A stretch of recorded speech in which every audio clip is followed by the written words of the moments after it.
شاهد بالفيديو زفاف أشرف حكيمي بعد أيام من طلاق زوجته السابقة هبة عبوك.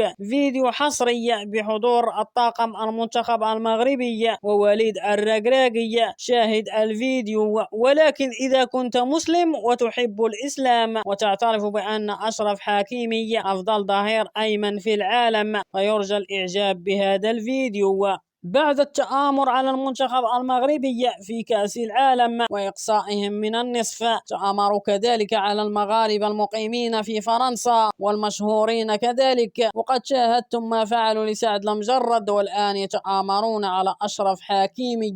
قاموا باتهامه باغتصاب فتاة، وقد أقسم اللاعب المغربي أنه لا دخل فيها. قامت زوجته بالانفصال عنه بعد الإعلان هبة عبوك رسميا طلاق منه، فشعر أشرف حكيمي بالظلم عندما تخلت عنه زوجته في هذه الظروف القاسية عكس ما فعلته زوجة سعد المجرد. ولكن ما هز العالم هو ما قام به أشرف حكيمي بالتقدم بخطبة فتاة تقيم في طنجة بحضور أمه ومدربه وليد الركراكي، وتم تقرير عقد قرانهم بعد خروج شهر رمضان المبارك.